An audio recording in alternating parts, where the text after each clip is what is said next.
Praise the lord. ప్రభువైన యేసుక్రీస్తు నామములో అందరికీ శుభము, జయము కలుగును గాక. ఆమేన్. దేవుడు మనకు ఈరోజు యోధా ద్వారా దేవుడు మనకిచ్చే క్రిస్మస్ సందేశాన్ని చూద్దాం. ఆదికాండము 29వ అధ్యాయము 35వ వచనం చూద్దాం. ఆమె మరలా గర్భవతి అయి కుమారుని కని, ఈసారి యెహోవాను స్తుతించెదననుకొని యూదా అను పేరు పెట్టెను. అప్పుడామె కానుపు ఉడిగెను.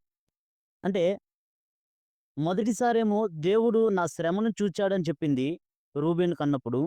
తర్వాత నన్ను ద్వేషించడం దేవుడు చూశాడని చెప్పి షిమ్యోన్ అని పేరు పెట్టింది. నా పెనిమిటి హత్తుకొనునని లేవి అని పేరు పెట్టింది. అయితే యోధా పుట్టినప్పుడు యోధాని స్తుతిగా చేసింది. దేవునికి స్తుతించింది. యోధా కన్నప్పుడు దేవుని స్తుతించింది కాబట్టి యోధా స్తుతి గోత్రపు సింహము. యోధా గోత్రాన్ని దేవుడు ఎందుకు అంతలాగా హెచ్చించాడు? అంతగా దీవించాడు? అందరికంటే శ్రేష్టమైన దీవెన యోధాలో నెరవేర్చాడు దేవుడు. అయితే యోధా జీవితం, యోధా యొక్క మనసు ఎలాంటిదంటే, యోధా తప్పు చేశాడు. యోధా తప్పు చేసినప్పుడు ఆ తప్పును ఒప్పుకున్నాడు.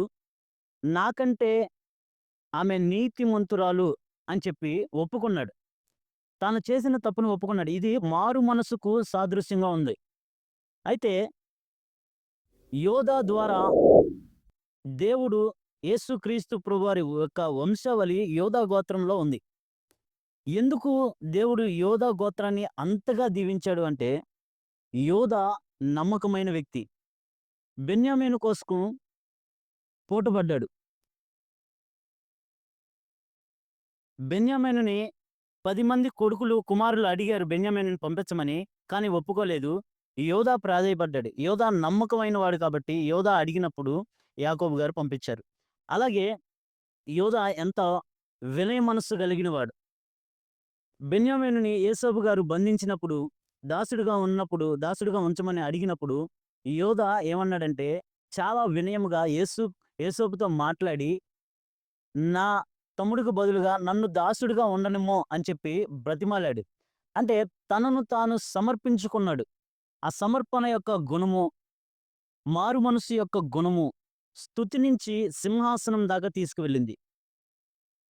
యోధా గోత్రము యుద్ధములో ప్రావీణ్యత కలిగిన వారు. యోధా గోత్రపు జనాంగము బలము కలిగిన వారు. అలాగే దావీదు రాజు, ఆయన గొర్రెలను కాసేటప్పుడు దేవుణ్ణి స్తుతిస్తూ, పాటలు పాడుతూ దేవుణ్ణి స్తుతించాడు. ఎక్కడైతే స్తుతి ఉంటుందో అక్కడ విజయం ఉంటుంది. ఎవరైతే దేవుణ్ణి స్తుతిస్తారో వారి జీవితంలో దేవుడు కార్యాలు చేస్తారు. ఎందుకంటే మోషే గారు యోధాని దీవించినప్పుడు యోధా మనవి దేవుడు వినును అని చెప్పి దీవించారు. అలాగే యాకోబు గారు దీవించేటప్పుడు యోధా యొద్ద నుండి రాజదండం తొలగిపోదు అని చెప్పి దీవించారు. ఇలాగా 2 దీవెనలు, మోషే గారి దీవెనలు, యాకోబు గారి దీవెనలు గొప్పగా సంపాదించుకున్నాడు యోధా. అయితే ఆ దీవెనలు కాపాడుకోవడంలో తమ్ముడి పట్ల ఉన్న బాధ్యత, సమర్పణ దేవుడు చూచి యోధా గోత్రాన్ని ఎంచుకున్నాడు.